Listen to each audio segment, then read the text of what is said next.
안녕하십니까. 저희들은 이태원 특위, 더불어민주당 이태원 특위, 그리고 서울시장 산하의 새로운 서울 준비 특위 소속 국회의원들입니다.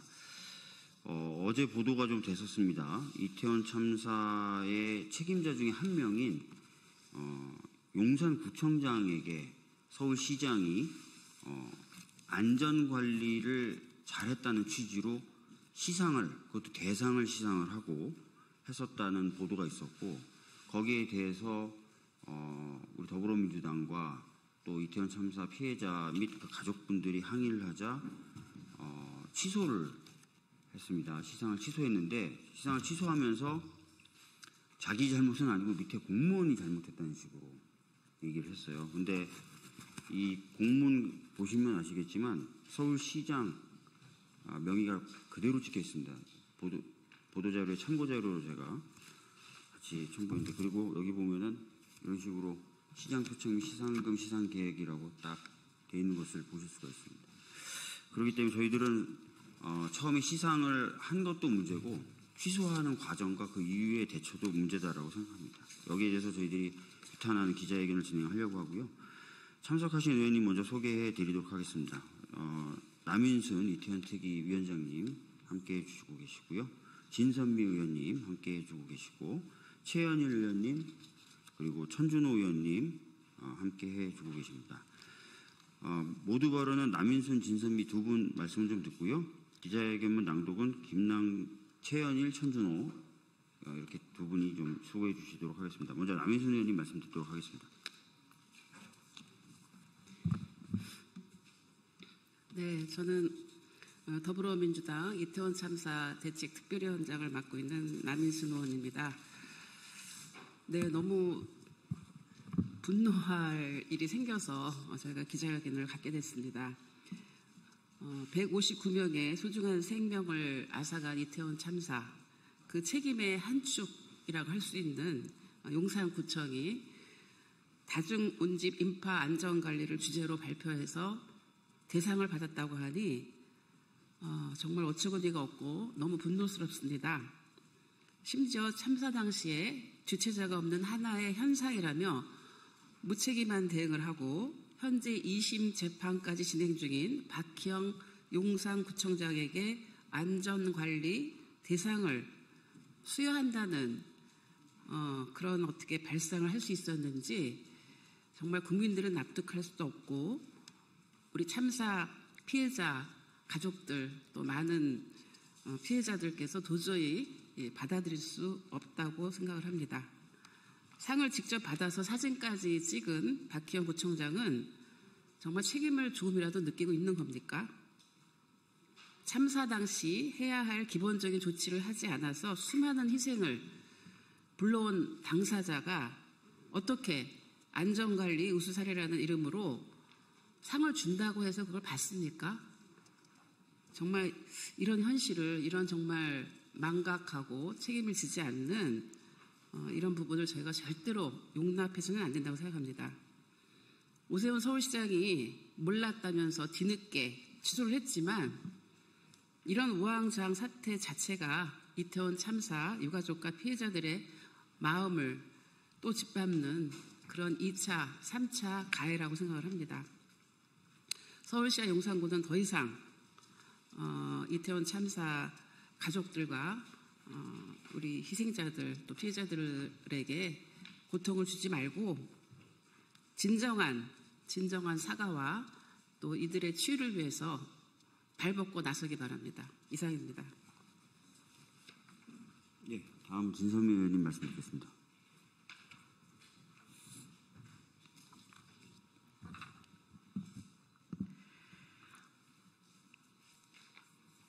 대한민국은 도대체 참사 이후에 그 피해자들과 유가족들의 심리를 어떻게 이렇게 방치하는 걸까, 이런 생각이 듭니다.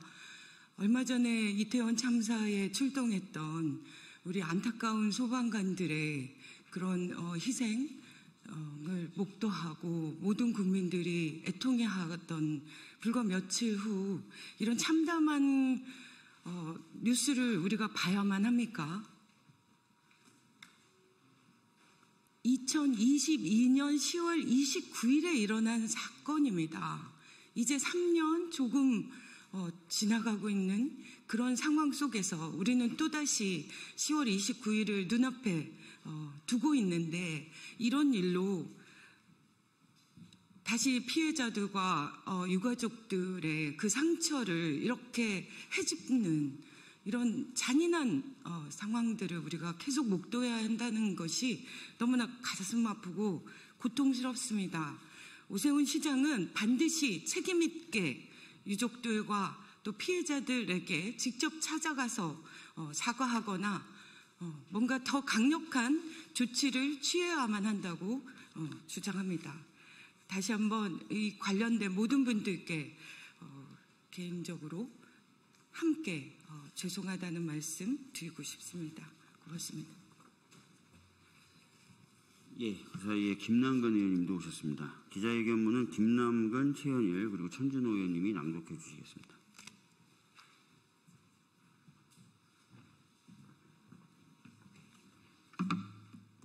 네, 천준호 의원입니다.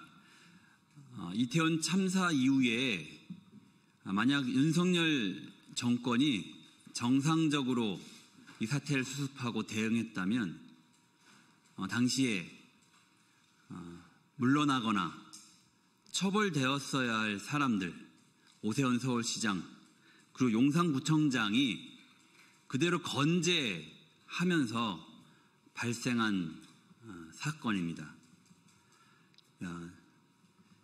이태원 참사를 통해서 아무것도 배우지 못했다는 말입니까? 이제 더 이상 희생자와 유가족을 모욕하지 말고 즉시 공직에서 물러나야 한다고 저는 생각을 합니다. 기자회견문 낭독하겠습니다. 이태원 참사 책임자에게 안전 대상을 수여한 오만과 몰상식의 상직 오세훈을 강력히 규탄한다.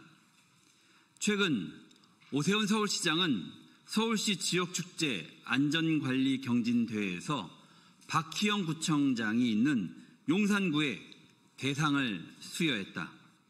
박희영 용산구청장은 2022년 10월 29일 이태원 참사의 핵심 책임자 중 한 명으로 현재 피고인 신분으로 형사재판이 진행 중인 인물이다. 이런 사람에게 안전관리 대상을 수여한 것이 시민 상식에 부합하는지 과연 타당한지 묻지 않을 수 없다. 더욱 충격적인 것은 대상의 주제가 헬로윈 대비 다중운집 인파 안전관리라는 점이다. 참사의 기억이 생생하고 책임 규명이 끝나지 않은 상황에서 매뉴얼 하나 만들었다고 대상을 주며 칭찬하는 오세훈 시장의 결정은 납득할 수 없다.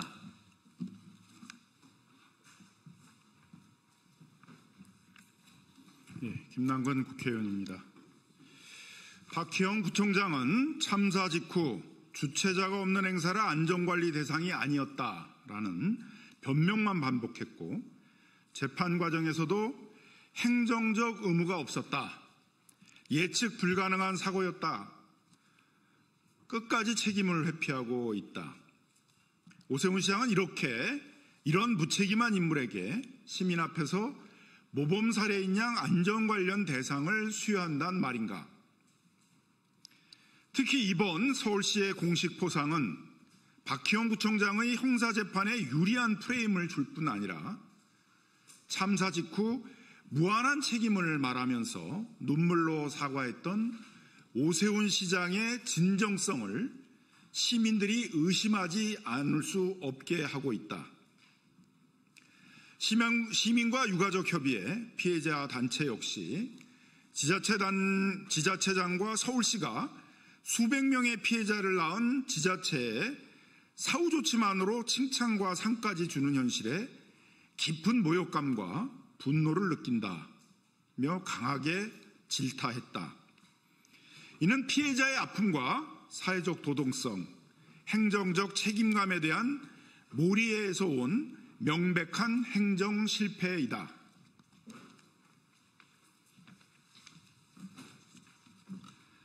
오세훈 시장은 논란이 커지자 뒤늦게 수상을 취소했다. 오세훈 시장은 유족의 고통을 헤아리지 못한 상식밖의 일이었다며 사과와 재발 방지를 지시했다고 밝혔다. 하지만 이조차도 오세훈 시장 본인의 직접 사과는 없고 공무원을 향한 질책만 남았다.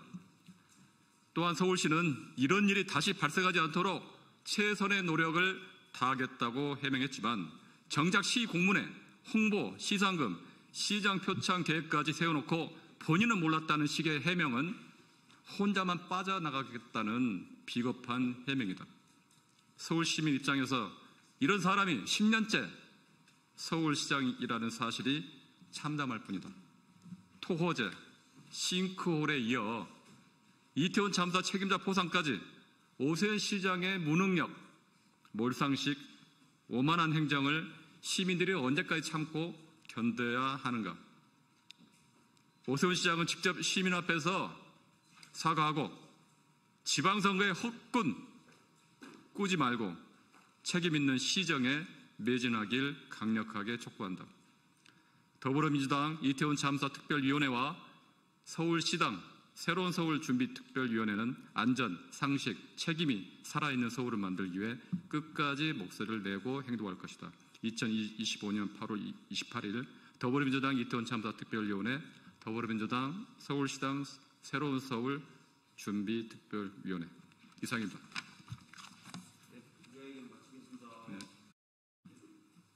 네, 그러면 시작하도록 하겠습니다. 네, 국회 입법조사처에서 중대재해처벌법 시행 3년 입법 취지대로 작동되지 않아라는 제목으로 기자회견을 하도록 하겠습니다. 먼저 간략하게 입법조사처가 기자회견을 하게 된 배경에 대해서 설명드리겠습니다. 국회 입법조사처는 국회 국정 전 분야 싱크탱크로서 입법의 사전 과정 그리고 입법 과정에 대한 지원도 하지만 입법이 이루어진 이후에 사후 영향 분석도 하고 있습니다. 그래서 이번에 이 중대재해처벌법이 시행 3년을 맞게 되어서 거기에 대한 입법 영향 분석 보고서가 발간되었고 그 발간된 내용을 중심으로 오늘 기자회견을 하게 되었습니다. 이 보고서의 의미는 중대재해처벌법이 시행된 지 3년 만에 이에 대해서 이 사건 전체를 전수 분석해서 국민적 관심사를 해결하는 데 있어서 첫 번째 입법 영향 분석이라고 하는 점이고요. 그런 의미에서 이 내용을 언론에 공유할 필요가 있다고 생각되었습니다. 주요한 내용은 제가 이 자리에서 설명을 드리고 또 추가적으로 궁금한 사항들이 있으면 그 부분은 기자회견 이후에 브리핑을 구체적으로 다시 하도록 하겠습니다. 그러면 주요 내용에 대해서 지금부터 말씀드리겠습니다. 현행 중대재해처벌법 시행에서 가장 큰 문제점은 입법 취지가 제대로 달성되지 못하고 있다는 것입니다. 첫 번째로 국회 입법조사처가 전체 사건 1252건을 전수조사한 결과 73%인 917건이 수사 중인 것으로 확인되었습니다. 중대재해처벌법 위반 사건의 상당수가 미해결 상태로 남아 있어서 수사가 지연되는 것이 지금 입법 3년차가 되도록 법의 취지가 달성되지 못하는 가장 큰 요인 중의 하나라고 보았습니다. 다음으로 처벌의 적정성 문제입니다. 사건 처리 내용을 보면 형사 사건의 무죄 비율의 3배에 달하는 무죄 비율 10.7%가 확인되고 있습니다. 수사 속도와 처벌 수준에서 모두 문제가 있는 것이고요. 또 집행유예율도 85.7%로서 일반 형사사건 집행유예율 36.5%에 2.3배로 확인되었습니다. 47건의 징역형 유죄 형량 평균이 1년 1개월로 42건이 집행유예 처분을 받았습니다. 벌금을 보면 50개 법인 벌금의 평균 액수가 1억 1,040만 원인데 20억 원을 받은 이례적인 한 건을 제외하면 평균적으로는 7,280만 원 수준입니다. 이러한 분석이 어떻게 이루어졌는지 조금 더 구체적으로 설명드리겠습니다. 입법조사처는 이번 영향 분석의 주요 기준으로서 산업재해가 감소했는가의 여부, 책임자 처벌의 적정성 여부, 작업 환경이 변화했는지, 그리고 안전보건 인식 수준이 변화했는지를 중심으로 살펴봤습니다. 그리고 그 효과를 분석하기 위해서 적어도 법이 시행된 지 3년 정도 지나서 보는 것이 좋겠다고 했는데 2022년 1월 27일부터 이 중대재해처벌법이 시행되었고 그래서 이제 자료가 3년 정도 축적되어서 올해 작년 10월부터죠. 작년 10월부터 해서 약 10개월간 대상 사건 1252건을 전수조사했습니다. 그리고 그 결과 가장 중요한 점으로서 현행 중대재해처벌법에서 정부가 시행령 또는 시행규칙 등의 개정을 통해서 사업장 사망사고가 신속하고 엄정하게 처리되도록 노력할 필요가 있다라고 보았습니다. 4가지 기준에 대해서 하나씩 구체적으로 설명드리겠습니다. 첫 번째는 산업재해 감소 여부입니다. 중대재해처벌법의 입법 취지 중에 가장 중요한 것은 산재를 줄이는 것이죠. 그런데 지난 3년 동안 산재가 줄지 않았습니다. 산업재해 전반에서 줄지 않았고 사업장 규모별로 봤을 때도 재해자 수가 여전히 늘고 있고 사망자 수는 변함이 없습니다. 저희가 아마 별지로 보도자료 이외에 별지로 그래프가 들어가 있는 자료를 드렸을 텐데 그 자료를 보시면 재해자 수 계속 늘고 있고 사망자 수와 재해율은 큰 차이가 없습니다. 그리고 사망 만인율이 다소 줄고 있는 것처럼 보이는데 그것은 중대재해처벌법 이전부터 조금씩 줄고 있었기 때문에 중대재해처벌법이 큰 영향을 미치지 않은 것으로 저희가 분석했습니다. 유일하게 효과가 조금 있어 보이는 것은 5인 이상 49인 이하 사업장인데요. 여기서 법률적 효력이 발생했다면 어떤 이유 때문인지에 대해서는 정밀하게 그 내용을 분석해 볼 필요가 있다고 생각합니다. 그리고 효과가 이렇게 없었던 가장 큰 이유 중에 하나는 중대재해처벌법 적용 대상이 아니면서 재해율과 사망률이 가장 높은 5인 미만 사업장 때문입니다. 여기서 지속적으로 재해자 수가 증가하고 사망자 수, 재해율, 사망률의 변화가 없었기 때문에 5인 미만 사업장에 대해서 실질적인 대책을 마련하지 않으면 산업재해 또 중대산업재해가 줄어들기를 기대하기는 어렵다라고 저희가 봤습니다. 두 번째는 책임자 처벌의 적정성입니다. 앞서서 말씀드렸다시피 책임자 처벌 문제에서는 가장 중요한 것이 수사가 지연되고 있다는 것입니다. 지금 구체적으로 보시면 6개월을 초과해서 처리된 비율이 고용노동부 그리고 검찰에서 각각 50%, 56.8%입니다. 여기에 더해서 높은 무죄율과 집행유예율도 문제입니다. 무죄 비율이 10.7%로 일반 형사사건의 3배, 집행유예율 85.7%로 일반 형사사건의 2.3배이고요. 조금 구체적으로 보면은 유죄 판결 받은 49건 중에 징역형이 선고된 건이 47건입니다. 근데 이 형량이 최소 6개월에서 최대 2년 정도입니다. 평균 1년 1개월인데 중대재해처벌법에서 정하고 있는 한선이 1년 이상입니다. 그러니까 여기에 근접하거나 또 대부분은 미치지 못했다는 이야기입니다.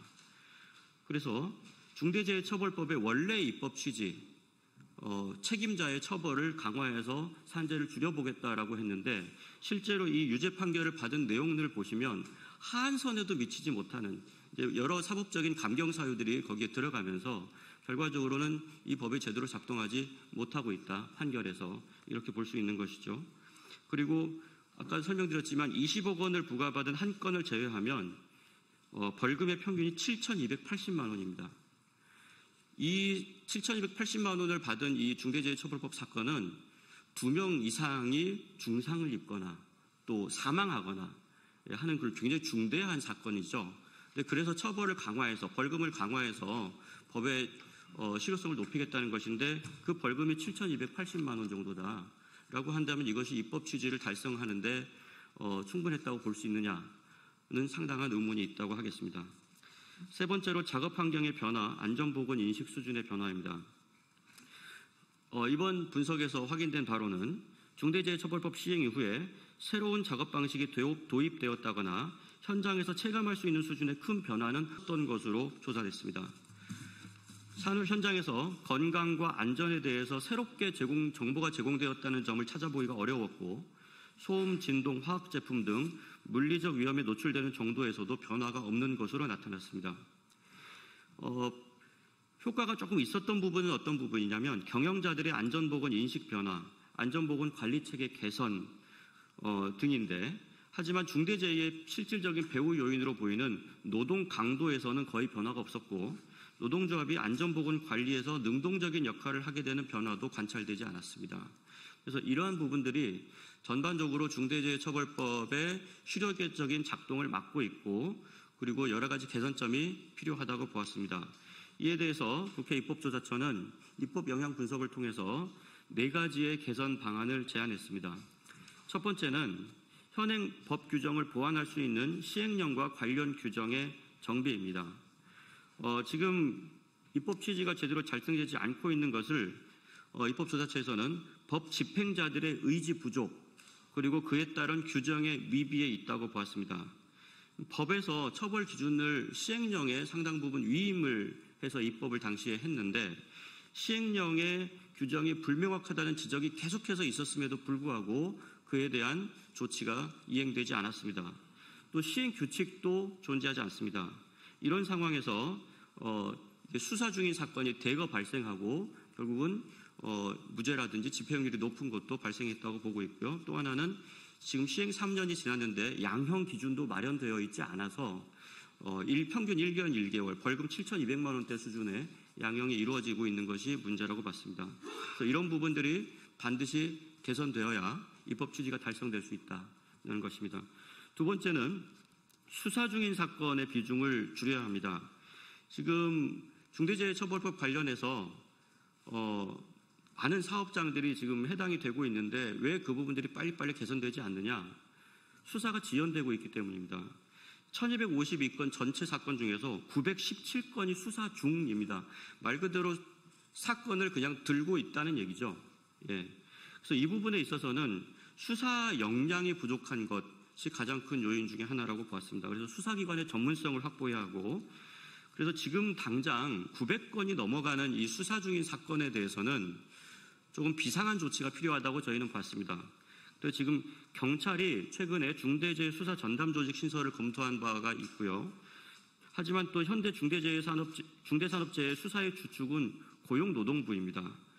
그리고 기소 여부는 최종적으로 검사가 판단하고 있는데, 이 세 기관 등에서 초동 사건이 벌어지면 경찰과 고용노동부 감독관이 거의 같이 출동을 하게 되는데, 그 이후의 상황에서 기소가 이루어질 때까지 협조가 잘 이루어지지 않고 있습니다. 저희가 실제 구체적인 사건을 봤는데도 수사 지휘가 여러 차례 반복된다든지 수사 역량이 미진한 부분들이 많이 확인되었습니다.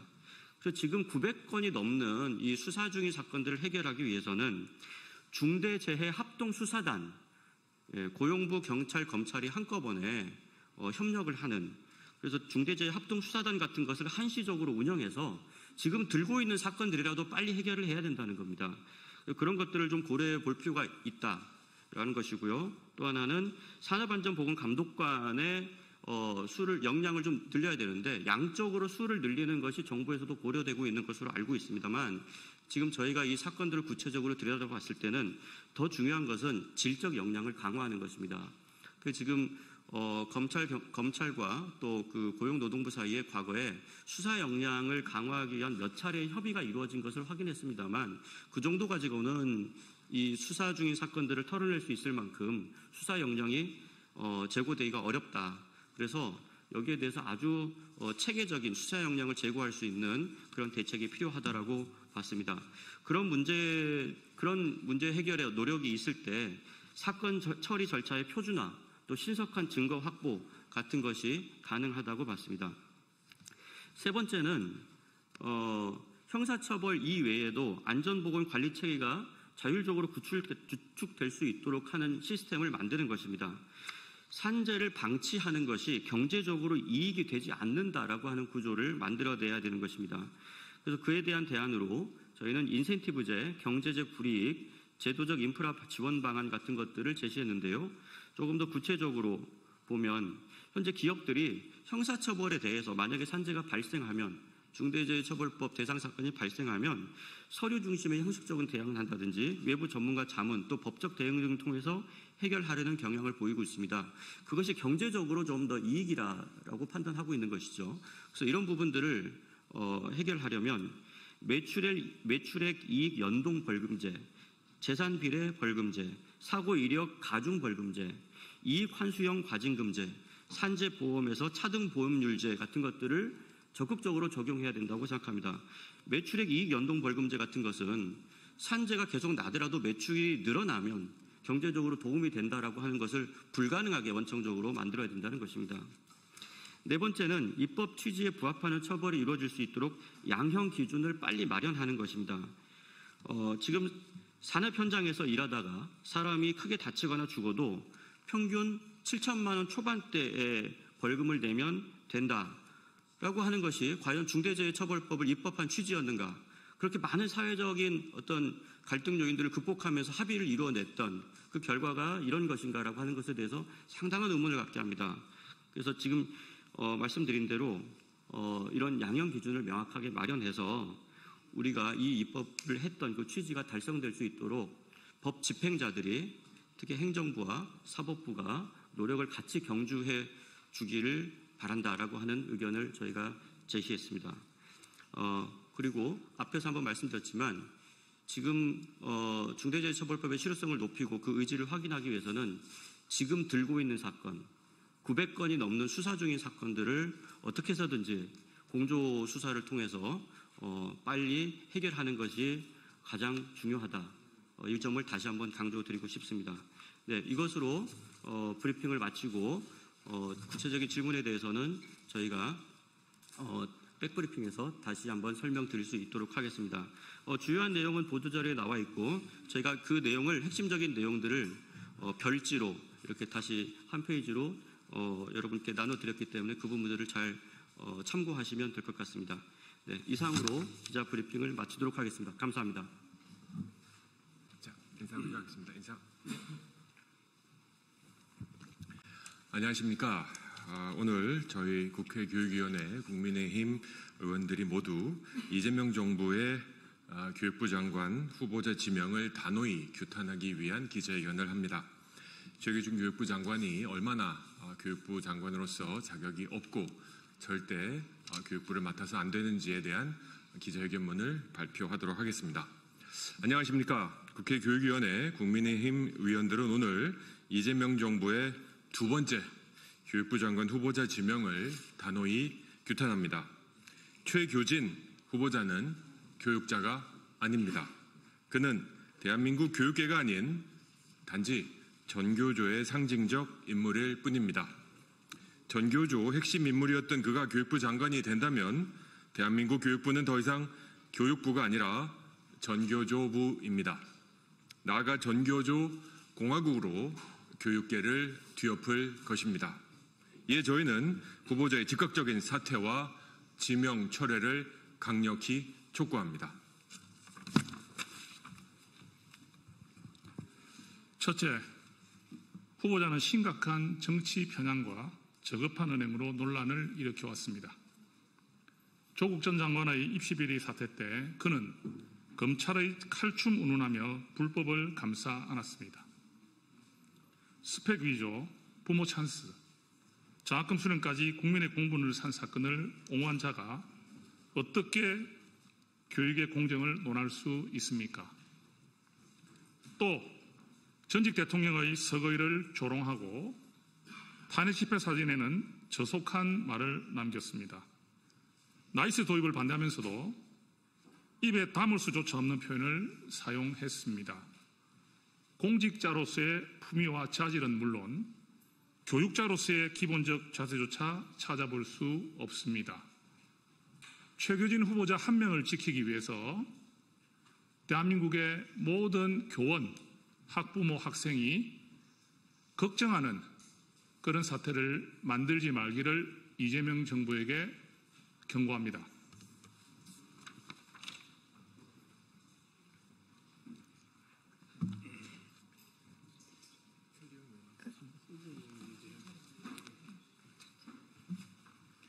네, 후보자의 안보관은 대한민국의 기초를 흔드는 수준입니다. 천안함 폭침을 북한이 아닌 이스라엘 탓으로 돌리는 음모론을 공유했고 세종시 교육청이 주관한 교사 학습 자료에는 북한의 NLL 주장을 사실상 두둔하는 내용을 담았습니다. 북한 방문을 무려 17차례 신청해 대부분 승인받았고 평양 방문 뒤에는 감동의 눈물이 흘렀고 엎드려 땅에 입맞춤하고 싶을 정도로 감격했다며 북한에 대한 애정을 가감없이 드러냈습니다. 이것은 교육자가 아니라 대한민국 안보를 위협하는 친북 정치 선동가의 모습입니다. 이런 사람을 교육부 장관에 지명하는 것은 국가 정체성을 스스로 부정하는 행위입니다. 아무리 대북 송금 사건으로 재판받은 대통령이라고 해도 이런 사람을 교육부 장관 후보로 지명해도 됩니까? 저는 적극적으로 절대적으로 처리할 것을 요구하는 바입니다. 네, 셋째, 후보자는 논문 표절 의혹으로부터 자유롭지 않습니다. 석사 논문에서 언론 기사와 블로그 내용을 무단으로 베낀 사실이 드러났습니다. 교육의 근본은 진실과 정직입니다. 표절과 거짓으로 얼룩진 자가 어떻게 교육계를 이끌어갈 수 있단 말입니까? 아무리 대통령 본인도 석사 논문 표절을 인정했다고 하지만 연구윤리를 책임지는 자리에까지 같은 논란이 있는 사람을 지명해도 되는 것입니까? 게다가 그는 공직을 사익에 이용했습니다. 세종시 교육감 시절 딸이 공저자로 참여한 책을 SNS에 올려 직접 홍보했고 사익과 관련된 단체의 후원인 모집글까지 게시했습니다. 교육청을 가족의 영업 창구처럼 이용한 자에게 교육의 공정성을 기대할 수 있겠습니까? 국민 여러분, 오늘 이 자리에서 다 언급하지 못한 논란들이 수도 없이 많은 후보입니다. 최규진 후보자가 교육부 장관이 된다면 아이들의 미래는 정교조의 정치 실험장이 되고 교육 현장은 북한 추종 세력의 이념 놀이터로 전락할 것입니다. 이것은 단순한 인사 문제를 넘어 국가 안보와 정체성의 문제입니다. 저희 국민의힘 교육위원들은 분명히 경고합니다. 정교조 공화국을 세울 최규진 후보자는 즉각 사퇴하십시오. 이재명 정부는 국민의 눈높이에 맞는 진정한 교육자를 다시 지명해야 합니다. 교육은 정치가 아닙니다. 교육은 아이들의 미래입니다. 저희 국민의힘은 끝까지 우리 국민 여러분과 함께 대한민국의 교육을 지켜낼 것입니다. 2025년 8월 28일 국회 교육위원회 국민의힘 교육위원 1동. 네, 저희 잠시 후에 더불어민주당 3대 특검 종합대응 특위 성명서 발표가 있겠습니다. 저희 성명서 발표 이후에 외부 바깥에서 기자회견 실시하도록 하겠습니다. 우선 오늘 참석자분들 소개해드리겠습니다. 전현희 총괄 대응 특위장님이십니다. 네, 김병주 위원장님, 박희승 위원님, 네, 장경태 간사님, 이재강 위원님, 이현희 위원님, 이재관 위원님, 김준혁 위원님, 이성윤 위원님, 서미화 위원님, 김상욱 위원님 참석하셨습니다. 그럼 바로 기자회견 실시하겠습니다. 네, 안녕하세요. 더불어민주당 3대 특검 종합대응 특위 총괄위원장 전현희 수석 최고위원입니다. 어제 한덕수 전 국무총리에 대한 사법부의 구속영장 기각 결정이 있었습니다. 사실상 내란에 대해서 중대 혐의자에 해당되는 그런 역할을 한 한덕수 전 총리에 대한 구속영장 기각 결정에 대해서 매우 깊은 우려를 표명합니다. 한덕수 전 총리는 범죄 혐의도 심각할 뿐만 아니라 또한 사실상의 증거인멸 가능성도 있는 매우 심각한 그런 상황입니다. 자신의 범죄 혐의를 적극 부인을 하면 흔히 법조계에서는 증거인멸 우려가 있다고 합니다.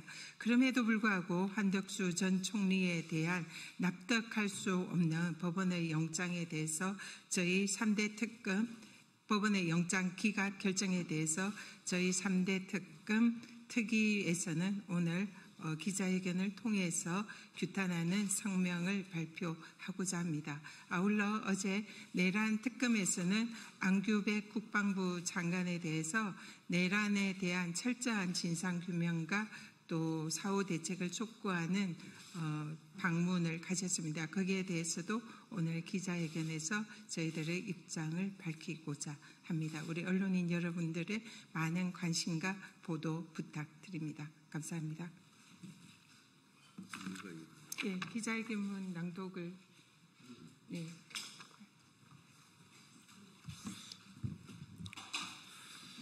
법원은 한덕수 전 국무총리 구속영장 기각으로 인한 국민적 분노를 직시해야 합니다.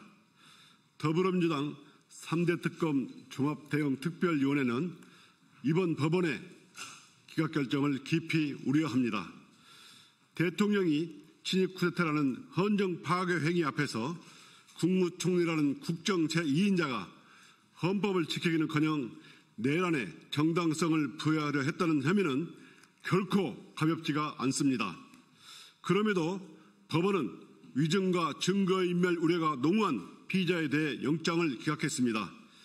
국민 눈높이에서 도저히 납득할 수가 없는 결정입니다. 법원은 이번 기각으로 내란 세력에게 아주 잘못된 신호를 보내주었습니다. 허위 개헌문건 폐기라는 노골적 증거인멸 의혹마저 외면한 것은 사법 정의를 후퇴시키고 사법 신뢰를 근본적으로 흔드는 위험한 선택입니다. 국민들은 이미 윤석열 전 대통령 구속 취소라는 석연치 않은 판결을 지켜봤습니다. 이번 기각은 법원의 공정성, 절차적 정의에 대한 국민의 불신을 더욱 키웠습니다. 법원의 권위는 투명성과 공정성에서 나옵니다. 이를 스스로 무너뜨린다면 남는 것은 불신과 분노뿐입니다. 우리 위원회는 특검이 이번 결정에 주저하지 말고 보강 수사 후 영장을 반드시 재청구하여 내란 공범 세력의 범죄를 끝까지 규명할 것을 강력히 촉구합니다. 이미 국민들 사이에서는 내란 특별재판부 도입 요구까지 나오고 있습니다. 법원은 민심의 경고를 결코 가볍게 여겨서는 안 됩니다. 더불어민주당 3대 특검 종합대응특위에서는 내란 세력에 대한 완전한 단죄가 이루어질 때까지 국회 차원의 모든 역량을 총동원하여 특검을 뒷받침하겠습니다. 2025년 8월 28일 더불어민주당 3대 특검 종합대응특별위원회 일동. 네, 내란 특검 종합대책위원회 위원장 김병주입니다. 어제 저희 위원회에서 국방부를 방문했습니다. 안규백 국방장관을 면담을 하고 여러 가지를 확인을 하고 요구를 했습니다.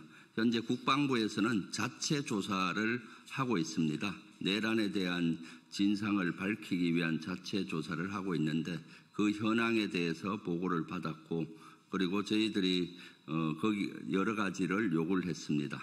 내란 특검이라든가 내란과 관련해서는 현재 수사가 이루어지긴 하지만은 빙산의 일각입니다. 실제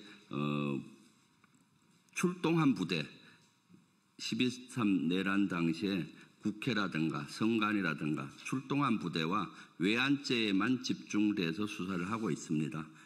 그러다 보니까 빙산의 일각으로 수사가 이루어지고 있어서 국방부에서 광범위하게 조사를 하고 관련 내용에 대해서 징계할 사유는 징계하고 특검으로 고발할 사항은 자료를 넘겨서 고발 조치를 해서 특검에서 하도록 업무도 요구를 했습니다.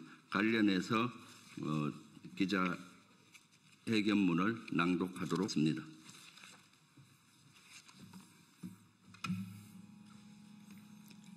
내란 특검 대응 TF의 이현희 의원입니다.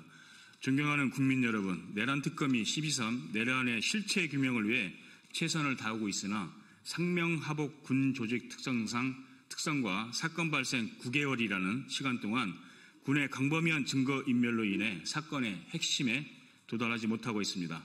국민이 반드시 알아야 할 핵심 사항은 다음과 같습니다. 첫 번째, 윤석열과 김영현, 여인영과 노상원 일당이 언제부터 비상계엄 음모를 세웠고 언제부터 본격적인 준비에 나섰는가? 둘째, 윤석열, 김영현, 여인영, 노상원은 비상계엄을 통해 무엇을 얻고자 했는가? 즉, 그 최종 목적이 무엇이었는가? 국회 파괴와 영구 집권으로 국헌을 유린하고 어떠한 정치 구조를 새로 세우려 했는가? 대한민국 정치 질서에서 자유롭고 민주적인 선거 제도를 무너뜨리고 그 대신 도입하려 했던 전두환식 비상 입법기구의 역할과 구성은 무엇이었는가? 셋째, 윤석열, 김영현, 노상원이 더불어민주당 대표와 핵심 지도부, 국회의원은 물론 법원과 종교계 비판적 인사들과 언론 및 민주당 정부에서 일했던 공직자들을 제거하려 했던 계획과 실행 방식은 무엇이었는가? 넷째, 합동참모본부와 그 책임자인 합참의장은 윤석열과 김영현으로부터 어떠한 임무를 부여받았는가? 어떠한 북한의 도발 징후도 없는 상태에서 계엄령이 선포되자마자 합참본부로 복귀하는 도중에 경계태세 2급을 발령한 근거와 내란의 연관성은 무엇인가? 다섯째, 비상계엄이 최소 2023년 12월부터 논의되기 시작한 바 2023년 말에 진급한 군 장성들과 국방부 주요 지휘자들이 계엄 준비 및 실행에 가담한 실체는 제대로 파헤쳐지고 있는가? 여섯째, 지난해 6월 4일 실시된 9.19 남북군사 합의 효력 정지와 확성기 설치 이후 다방면에서 진행된 대북 군사행위의 전모는 무엇인가? 각종 서해상 포사격 훈련, 군사분계선 이남에서 아파치 헬기 작전, 10여 차례에 달하는 무인기 평양 진입 작전, 오물풍선 원점 타격 계획과 그 목적에 대한 충분한 수사는 이루어졌는가? 외환 유치를 위한 무분별한 행위가 정보사령부의 대북 접촉으로 이어졌다는 정황이 있음에도 불구하고 과연 제대로 수사가 진행되고 있는가? 여덟째, 2차 내란을 기도한 윤석열과 공동전범들에 대한 수사를 방해하기 위한 검찰과 법원의 행위에 대한 진실규명은 이루어지고 있는가? 아홉째, 사건 전모를 밝히는 데 핵심인 노상원 수첩과 관련한 대질신문 등 수사가 원활하게 진행되고 있는가? 열 번째, 계엄 당일 김영현 국방장관은 전군 주요 지휘관 회의에서 지구 지역 계엄사 화상회의 준비를 지시했다. 전국의 모든 행정권과 사법권을 장악하겠다는 의도로 볼 수 있다.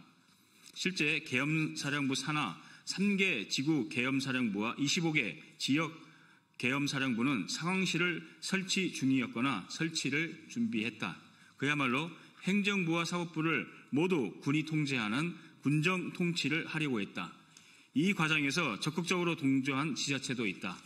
반드시 특검 수사가 필요한 부분이다. 국방부는 이를 심각하게 인지하고 속도를 내야 한다. 이상의 문제점들에도 불구하고 국민들은 진상규명이 명쾌하게 이루어지고 있다고 느끼지 않습니다. 그 이유는 무엇이겠습니까? 대통령과 총리, 장관들과 국군 최고 지휘부가 직접 지시하고 자행한 비상계엄이기 때문입니다. 특검이 아무리 출중한 능력을 갖췄다고 하더라도 사건 발생 9개월 동안 자행된 조직적이고 체계적인 증거인멸과 말맞추기가 광범위하게 이루어진 만큼 국방부의 자체 조사와 감찰이 무엇보다 시급합니다. 더불어민주당 내란특검 대응특별위원회는 어제 2025년 8월 26일 오후 4시 30분부터 약 1시간 동안 안규백 국방부 장관을 면담하여 국방부가 앞장서 진상규명에 철저히 임해줄 것을 요청하였습니다. 안규백 장관은 과거 5.16 12.12 사태와 5.18 민주화 운동의 진상이 제대로 규명되지 않고 책임자에 대한 처벌도 또한 충분히 이루어지지 않았기 때문에 결국 12.3 내란이 발생했다고 진단하였습니다. 이에 국방부는 지난 8월 19일부터 국방조사본부와 국방부 감찰실을 중심으로 2, 3일씩 분야별 조사를 진행해 9월 말까지 마무리하겠다고 밝혔습니다. 다만 일부에선 조사가 미진할 것이라는 지적을 내놓고 있습니다. 특별감찰반의 규모가 20여 명에 불과한 데다 조사의 철저함을 담보하기 위한 외부 전문가들의 참여가 이루어지지 않고 있기 때문입니다. 결국 이러한 한계로 인해 면죄부만 주는 조사로 끝날 수 있다는 우려가 커지고 있습니다. 장관이 직접 조사를 지시한다고 하지만 합참의장, 지상작전사령관, 각 군 지휘관들이 뒷짐진 채 증거인멸에 몰두하는 건 아닌지 의심이 듭니다. 조사의 공정성과 정확성을 기대하기 어렵습니다. 그것의 한 예가 바로 연합연습 기간 중 원천희 정보본부장의 도저히 이해할 수 없는 근무지 이탈 행동입니다. 2024년 12월 2일 오전 10시 30분부터 11시 10분까지 김용현에게 문상호 정보사령관이 계엄에 대해 보고하는 자리에 원천희 정보본부장, 박진영 정보부장이 함께 있었습니다. 이번 주 초 이 사실이 알려지자 원천희 정보본부장은 2025년 8월 25일 월요일 오후 2시에 열린 국회 국방위원회에 출석하지 않았습니다. 원천희 정보본부장은 불출석 사유로 이승호 합참작전본부장과 공동으로 합참에서 을지연습을 통제 중인데 이승호 합참작전본부장이 직무정지 상태이기 때문에 자신의 을지연습 지휘를 위해 작전 통제실을 지켜야 한다고 밝혔습니다. 그러나 국회 국방위가 열리는 그 시각 원천희 정보본부장은 용산 작전 통제실에 있지 않았습니다. 오히려 경기 남부 지역에 있는 정보 관련 다른 사령부를 찾아가 중함파로 분류되는 사령관을 만나고 있었습니다. 국방장관이 2시부터 거의 하루 종일 국회 국방위에 참석하고 있다는 사실을 알면서도 근무지를 이탈하여 증거인멸을 위한 말맞추기를 하고 있었다고 의심을 지울 수 없는 상황입니다. 이 단 하나의 사례만 보더라도 알 수 있습니다. 국방장관 한 사람이 아무리 좋은 의도와 의지를 갖고 감찰 조사를 한다고 해도 과연 좋은 성과를 낼 수 있을지 쉽게 확신하기 어렵습니다. 남원장수 임시순창 국회의원 박기승입니다. 이에 국방부에 요구합니다. 조사가 충실히 이루어질 수 있도록 국방조사본부와 군검찰단 그리고 방첩사 일부와 국방부 감사관실로 구성된 합동조사팀을 현재 20명에서 50여 명 이상으로 대폭 늘려주십시오. 합참의장, 지상작전사령관, 국방정보본부장과 문제의 충함파 사령관에 대한 응분의 책임이 있는 인사조치를 취해 주십시오. 국방혁신을 조기 달성하고 국민의 군대 재건을 위해 신뢰받는 예비역 장성들이 특별 감찰 활동에 참여할 수 있도록 해주십시오. 상부 지시에 의해 부득이 임무를 수행한 주요 지휘자들과 영관급 장교들에게 과거를 바로잡을 기회를 부여하고 내란 제보와 수습에 참여할 기회를 보장하며 어떠한 불이익도 없을 것이라는 점을 분명히 해 주십시오.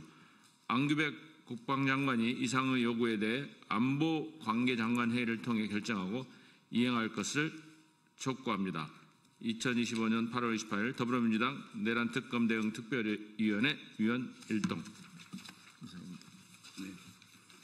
네, 저희 기자회견은 여기서 마치고요. 외부에서 질의응답 시간 갖도록 하겠습니다. 감사합니다.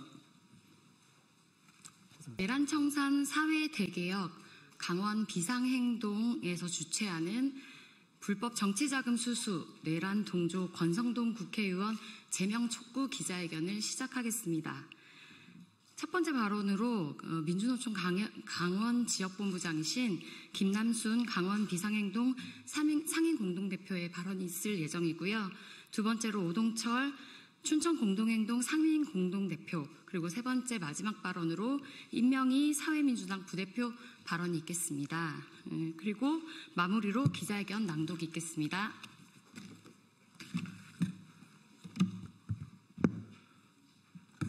네, 안녕하십니까. 강원 비상행동 상임 공동대표이면서 강원도 의원이 지역구로 있는 지역 주민이기도 합니다. 내란을 옹호하더니 이제는 부패와 불법을 자행하는 것을 그 국회의원 공성동을 참아볼 수가 없어서 더 이상 강원의 이름을 더럽히게 둘 수 없기 때문에 이 자리에 섰습니다. 이번 국민동의 청원은 두 번째입니다. 첫 번째는 지난 12월 윤석열의 불법 계엄과 내란 행위를 옹호 선전하는 1등 내란 동조자를 그냥 둘 수 없기 때문에 최단 시간 만에 공성동 제명 촉구 국민동의 청원이 완료되었습니다. 그리고 이번에는 빼도 박도 못하게 뇌물을 받아서 딱 걸렸습니다. 명백한 불법 정치자금 수수이며 뇌물죄이며 정치와 종교의 결탁을 저질렀습니다. 공성동 의원이 있어야 할 곳은 이곳 국회가 아니라 윤석열과 함께 감옥에 있어야 합니다. 권성동은 이미 국회에서 제명이 되었어야 마땅합니다. 그래서 우리가 제명을 다시 요구하는 두 번째 국민동의 청원을 합니다. 우리는 다음 총선까지 기다릴 수가 없습니다. 국회는 윤리특위 심사가 그렇게 어렵습니까? 정치적 이해관계가 그렇게 복잡합니까? 빠르게 지역 주민과 국민들의 염원 요구에 따라서 국회의원 공성동을 제명해 주시기 바랍니다. 고맙습니다.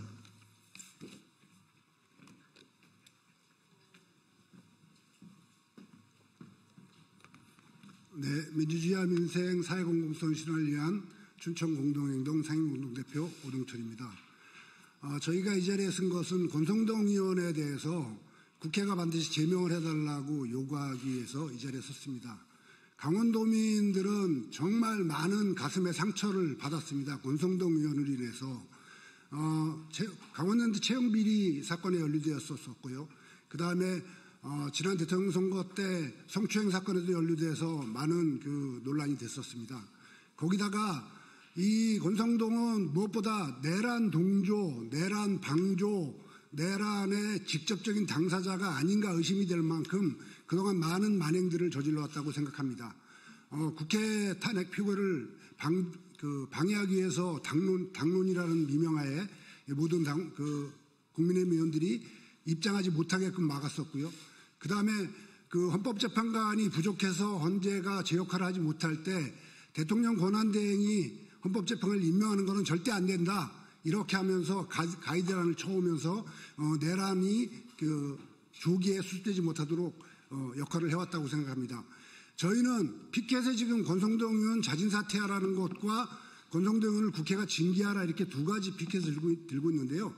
사실은 저는 개인적으로 사퇴라는 것은 너무 고급지다 이렇게 생각을 합니다. 권성동 의원은 반드시 죄를 물어서 국회가 책임을 물어서 징계를 해야 된다고 생각합니다. 그래서 국회에서 이 권성동 의원을 조속히 징계 처리해 줍사는 청원을 드리기 위해서 이 자리에 섰다는 점을 분명히 말씀드립니다. 고맙습니다.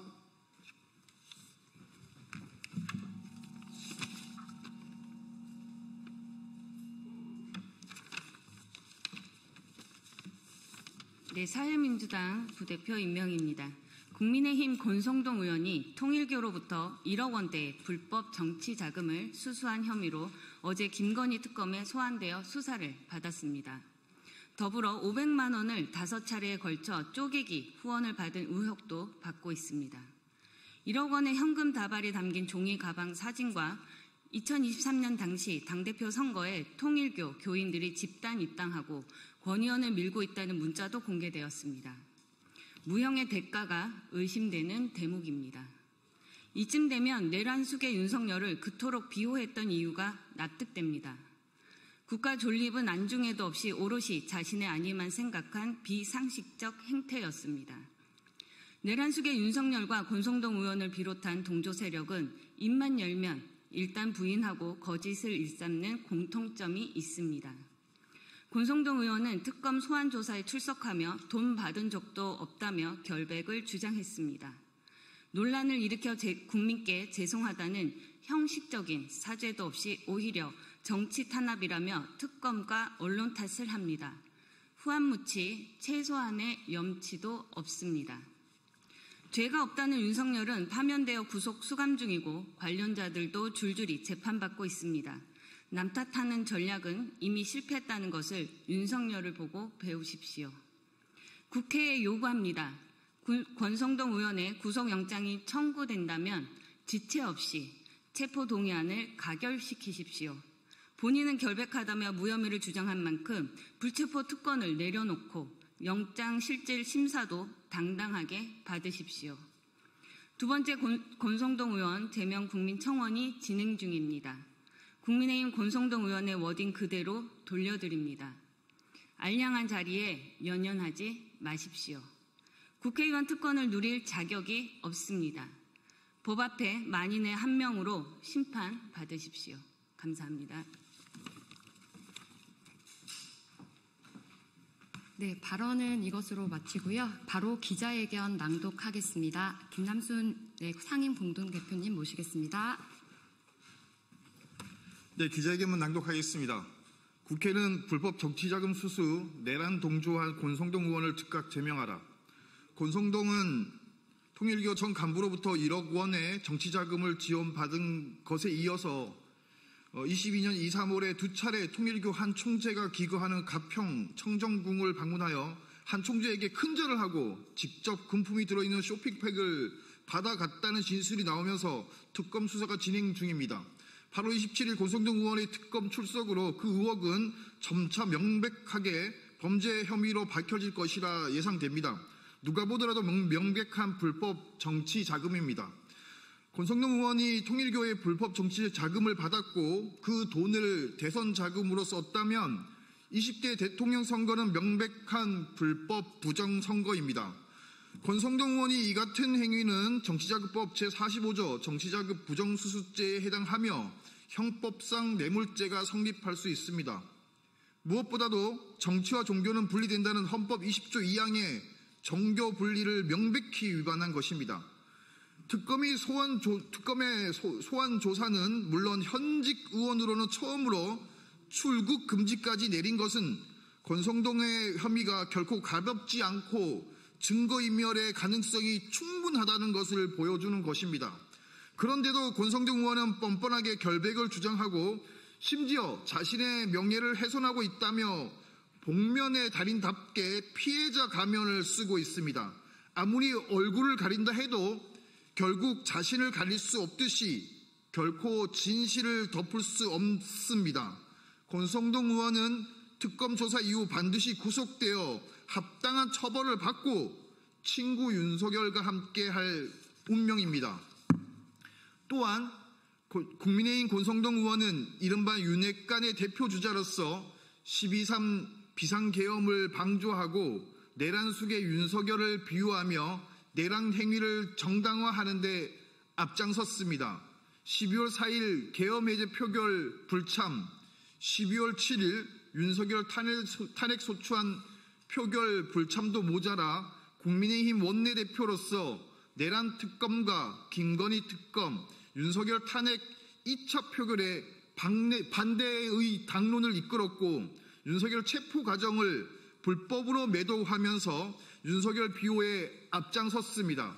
지속적으로 내란에 동조하고 선동한 권성동 의원은 민주주의와 헌정 질서를 파괴한 내란 공범입니다. 내란 청산, 사회대개혁, 강원 비상행동은 지난 1월에 이어서 8월 12일에 두 번째로 권성동 국회의원 제명을 촉구하며 국민동의 청원에 돌입했습니다. 지난 1월 국민동의 청원은 단 5일 만에 500명 청원을 달성했으나 국회 윤리위원회조차 구성되어 있지 않습니다. 이에 다시 한번 주권자의 이름으로 내란에 동조하고 불법 정치자금을 수수한 권성동 의원의 즉각적인 제명을 국회에 촉구합니다. 2025년 8월 28일 내란 청산 사회대개혁 강원 비상행동. 고맙습니다. 네, 이것으로 기자회견 마치겠습니다. 기자 여러분의 많은 관심 부탁드립니다. 고맙습니다. 진보당 수석 대변인 홍성규입니다. 두 가지 말씀드리겠습니다. 첫 번째입니다. 내란 단죄가 정치 보복이라는 국민의힘, 윤석열 김건희 수감도 인권 유린이라니 정당 참칭 내란 세력은 즉각 해산해야 합니다. 아니나 다를까 장동혁호 국민의힘의 첫 일성은 바로 윤석열 김건희 구하기였습니다. 장동혁 신임 대표가 처음으로 주재한 최고위에서 함께 당선된 김민수 최고위원은 윤 전 대통령과 김건희 여사에 대한 인권 유린에 가까운 정치 보복, 중단하기 바란다고 버젓이 내뱉었습니다. 우리 국회와 우리 국민의 가슴을 정조준하여 총뿌리를 들었던 그 무도하고 참담한 자들을, 우리 대한민국의 헌정 질서와 민주주의를 처참하게 짓밟으려 했던 그 내란 세력을 지엄한 법에 따라 당연히 단죄하는 것이 어떻게 정치 보복입니까? 내란 속의 윤석열과 국정농단 김건희를 그야말로 상식적인 단죄의 과정으로 감옥에 쳐넣은 것이 어떻게 인권 유린입니까? 응당한 내란 단죄에 정치 보복이라며 중단을 요청하는 자들이야말로 명백한 내란 일당들입니다. 그 의석수가 몇 석이건 상관없이 내란의 일당들이 버젓이 지도부를 꿰어찬 곳이 어떻게 대한민국의 정당일 수가 있겠습니까? 국민의힘은 지금 정당을 참칭하는 내란 세력일 뿐입니다. 즉각 해산함 외에 다른 길은 없습니다. 두 번째입니다. 독립기념관을 사유화한 김영석 목사, 종묘 차담의 김건희와 뭐가 다릅니까? 즉각 해임해야 합니다. 김영석 독립기념관 관장이 기념관 시설을 규정 따위는 다 무시하고 개인적으로 사유화한 정황들이 드러났습니다. 목사 안수를 받은 김 관장이 지인 교회 신도들에게 기념관을 예배 장소로 내준 것입니다. 김 관장 부부가 함께 참석하기도 했고 일반 관람객에게는 거의 공개되지 않는 유물 원본의 수장고까지 마음대로 단체 관람을 허용했습니다. 자신의 ROTC 동기회 모임도 대관 절차나 대관료도 없이 무단으로 독립기념관 컨벤션 홀에서 치렀습니다. 끔찍한 것은 규정과 절차를 어긴 이 모든 사유화 과정에서 직원들까지 강제로 동원했다는 점입니다. 자신의 개인 손님의 안내와 의전을 맡도록 지시했고 직원들은 어쩔 수 없이 따르면서도 자괴감에 시달려야 했습니다. 세계문화유산인 서울 종묘에 버젓이 차 끌고 들어가서 냉장고까지 설치하고 차담회를 열었던 김건희나 우리 국민들의 성금으로 개관한 독립기념관을 자신의 개인 저택처럼 사용한 김영석이나 국정농단 내란 세력들의 작태는 어쩜 이리 하나같이 다 뻔뻔합니까? 하긴 공사 구분 자체부터가 되지 않으니 나라 전체를 꿀꺽 삼켜보겠다고 내란을 획책했던 것 아닙니까? 절대로 그 자리에 있어서는 안 될 잘못된 역사관에 더하여 공직자로서의 기본 윤리조차 갖추지 못한 김영석을 즉각 해임해야 합니다. 이상입니다. 네, 안녕하십니까. 더불어민주당 원내대변인 문금주입니다. 8월 28일 언론 브리핑하겠습니다. 부적격 인권위원 부결, 민심의 바로미터입니다. 송원석 원내대표는 보이콧으로 국회를 협박하지 마십시오.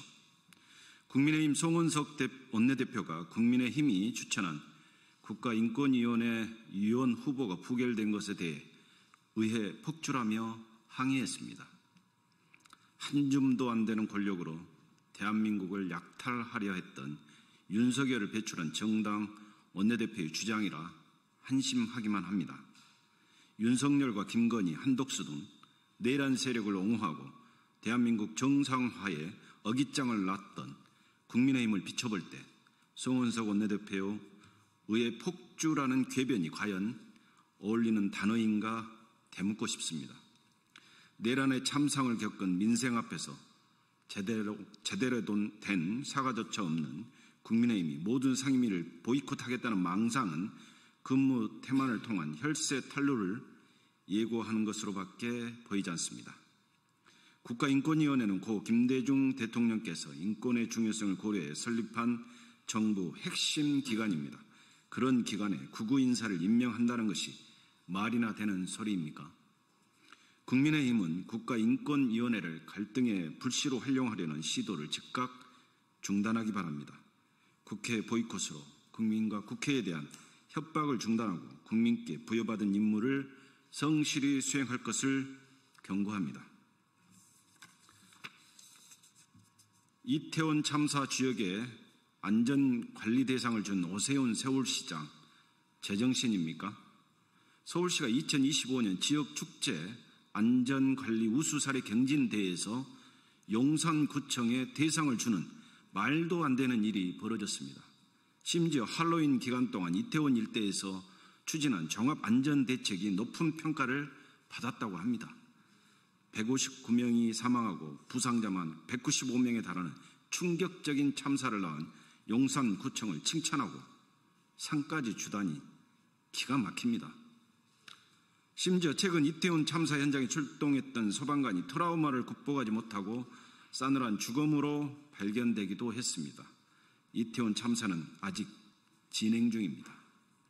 논란이 되자 오세훈 서울시장은 관계자들을 질책하고 재발되지 않도록 지시했다라며 꼬리 자리기에 나섰습니다.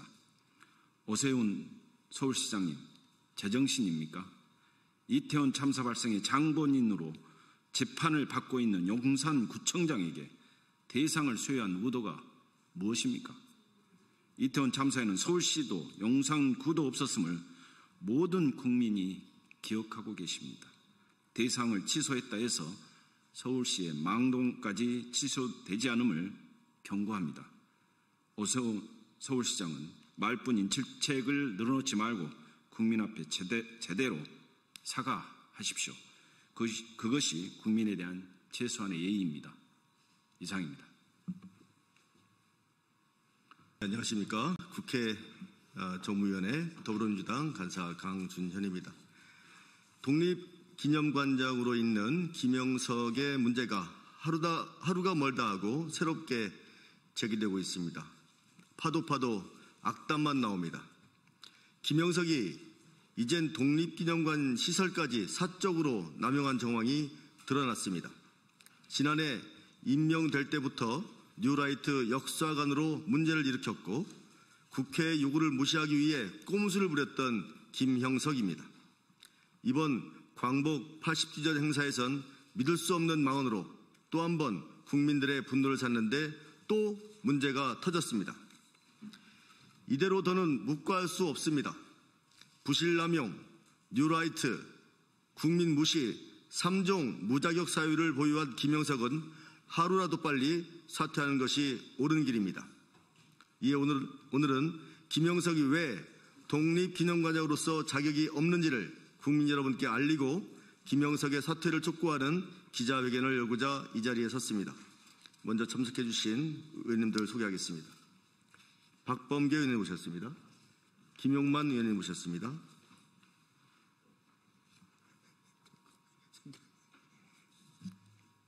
김현정 의원님 모셨습니다. 이강일 의원님 모셨습니다. 이정문 의원님 모셨습니다. 김승원 의원님 모셨습니다.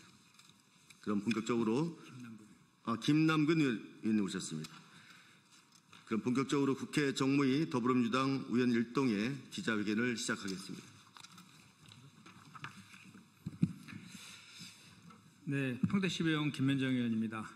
독립기념관이 김형석 전용 행사 공간인가? 부실남용 뉴라이트 국민무시 무자격관장 김형석은 사퇴하라. 내란 속의 윤석열의 임명으로 독립기념관 관장직을 꿰차고 앉아있는 김형석의 광기와 행포가 도를 넘고 있다. 어제 보도를 통해 김형석이 독립기념관 시설을 자신의 교회 예배와 ROTC 행사 공간으로 부실 남용한 사실이 밝혀졌다. 김형석은 독립기념관을 국민을 위해 써야 한다는 기본적인 운영 철학조차 없다. 그런데 김형석은 조금 전 반박 입장을 내놓았다. 다른 종교들도 독립운동과 관련된 행사를 했고 대관 요청도 있었다는 취지이다. 김형석이 하다하다 이제 교묘한 물타기 수법까지 동원하고 있다. 문제가 제기된 부분은 종교를 주제로 한 전시 행사가 아니라 독립기념관이 특정 교회의 사적인 예배 공간으로 썼다는 지적이다. 그 예배에는 김형석 본인도 참여하지 않았나? 무엇이 그리 당당한가? 또한 김형석은 왜 독립기념관 직원을 동원해 예배와 행사 참석자들의 편의를 봐주고 수발까지 들도록 했나? 독립기념관 직원들이 김형석 개인의 집사인가? 통제시설인 유물 원본 수장고는 교인들에게 왜 개방했나? 지인들 앞에서 없던 체면이라도 차린 것인가? 명백한 공공기관 사유화이자 부실 운영으로 감사해야 할 사항이다.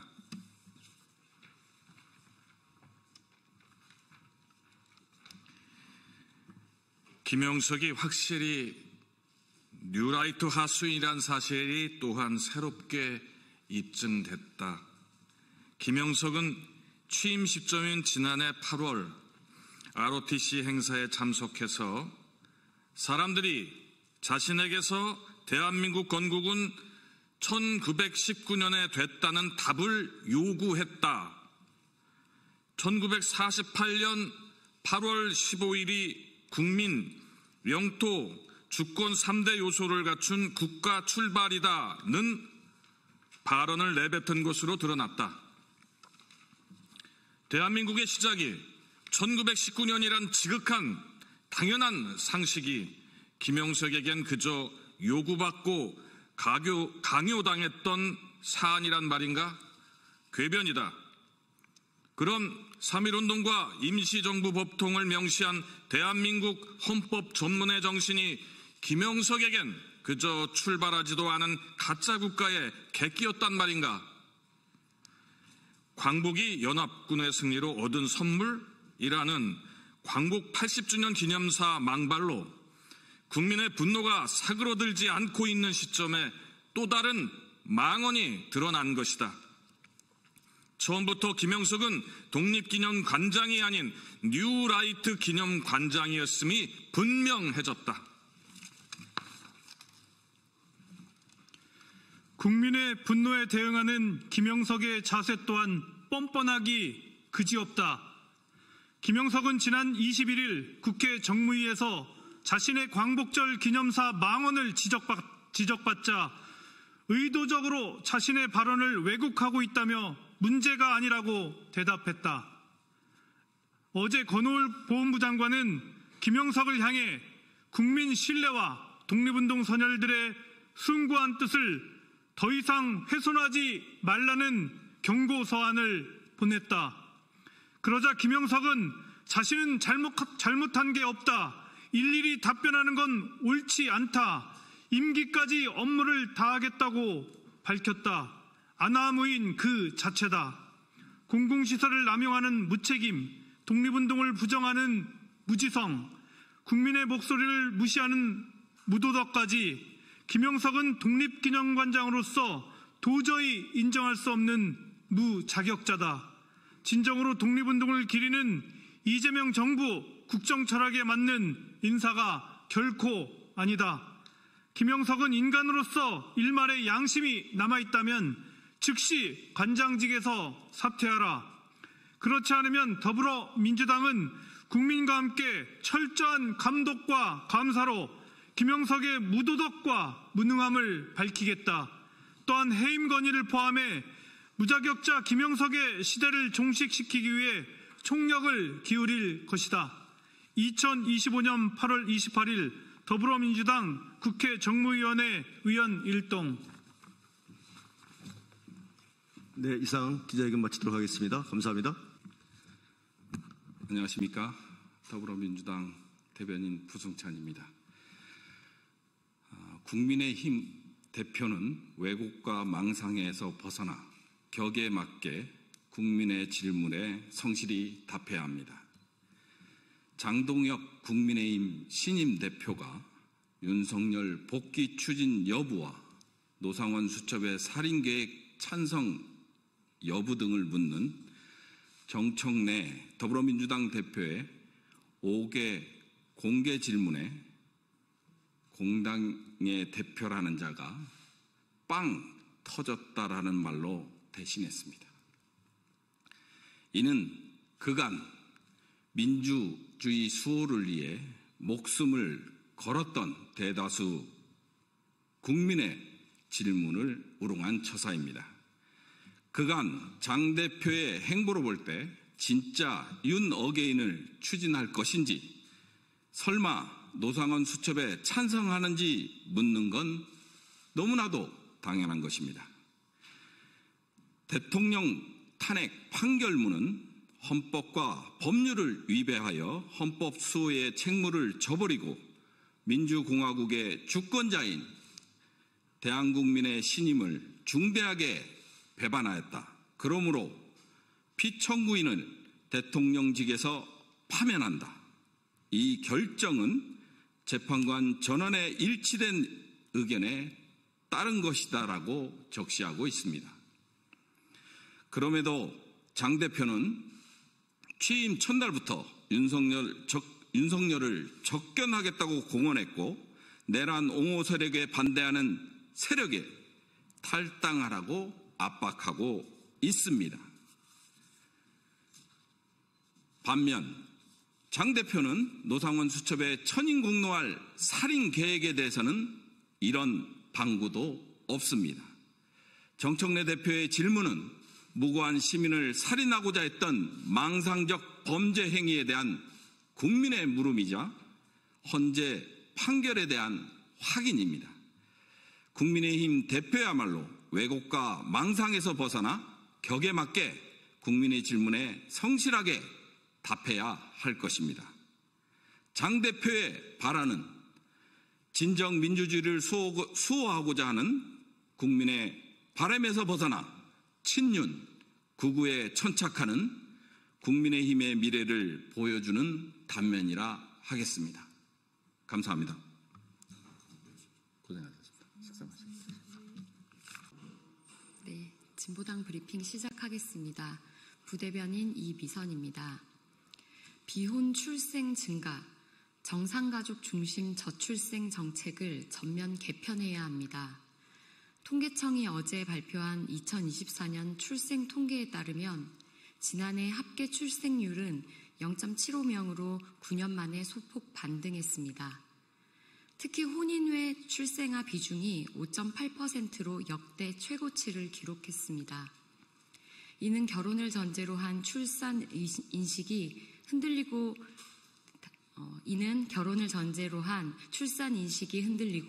다양한 가족 형태가 점차 뿌리내리고 있다는 신호입니다.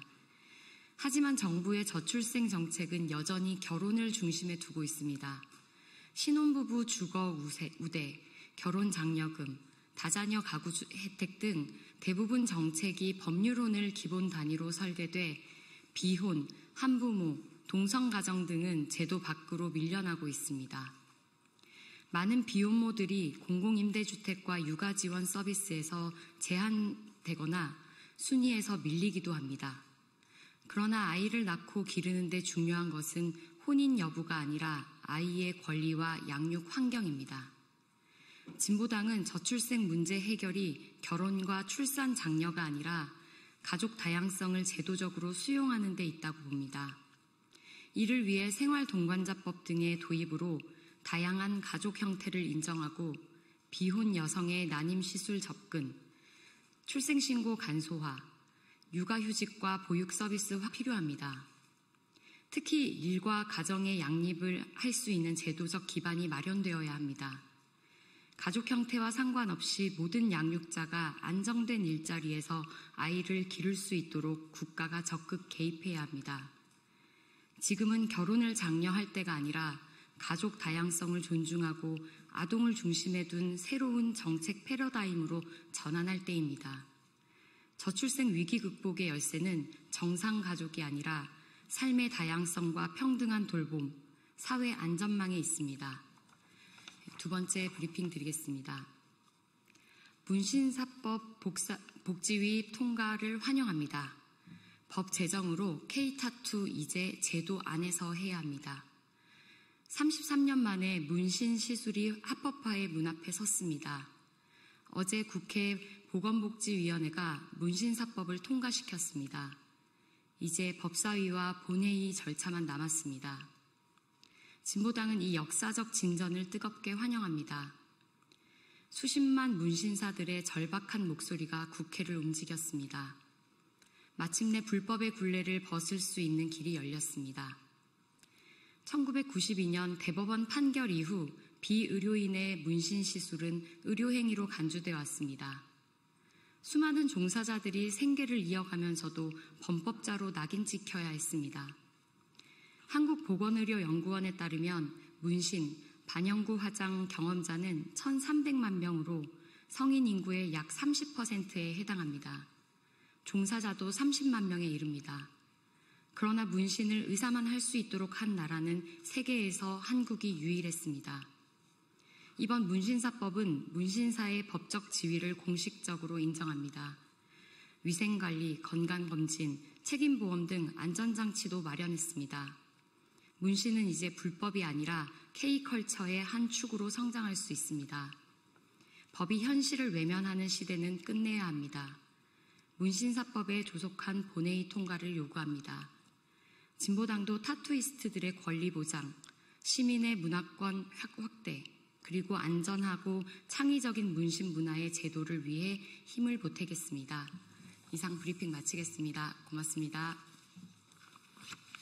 조국혁신당 윤재관 수석대변인입니다. 오늘은 국회는 보이콧, 대통령 회동 제안에는 도망칠 국리만 하는 국민의 극우의 힘, 이참에 당사에만 쭉 있기 바랍니다. 라는 제목으로 논평하겠습니다. 극우의 힘의 생떼로 국회 의사 일정이 중단되었습니다. 어제 오후 여가위 전체 회의는 취소됐고 오늘 예정된 농해수위도 열리지 못했습니다. 정기국회를 불과 며칠을 앞둔 극우의 힘의 전면 보이콧 선언은 두려움의 발로이자 자신들의 죄를 덮기 위한 수작일 뿐입니다. 이번 정기국회는 한마디로 윤건희와 극우의 힘의 심판국회입니다. 그래서 정상적인 정기국회가 되지 못하도록 어떤 핑계를 대서라도 회방 놓으려 하는 것입니다. 국회를 헌신창처럼 벌이는 극우의 힘의 악습은 어제 오늘의 일이 아닙니다. 지난 12선 내란의 밤에 이들은 자신들이 정작 있어야 할 국회가 아니라 당사에 모였습니다. 결국 극우의 힘이 있어야 할 자리는 국회가 아니라 당사인 것입니다. 한편 극우의 힘 장동혁 대표는 어처구니 없는 국회 보이콧도 모자라 대통령의 성의 있는 회동 제안마저도 형식, 의제를 운운하며 도망칠 궁리만 하고 있습니다. 대통령과 한 테이블에 앉아 대화할 자신감마저 없나 봅니다. 이런 정당은 국민을 대표하는 국회와 위대한 국민이 직접 선출한 대통령과의 회담 테이블이 어울리지 않습니다. 국회 보이콧 선언과 대통령의 회동 제안의 형식부터 따지는 극우의 힘은 어물쩍 국회와 대통령의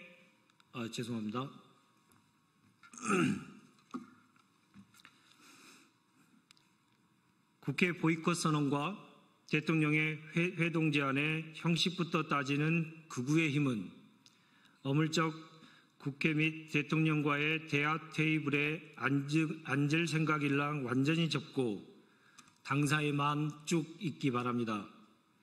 차제의 국회의원직도 자진반납하고 당 셔터를 영원히 닫는 순간을 함께하는 영광이나 누리기 바랍니다. 극우의 힘에 무의도식을 용납할 국민은 아무도 없습니다.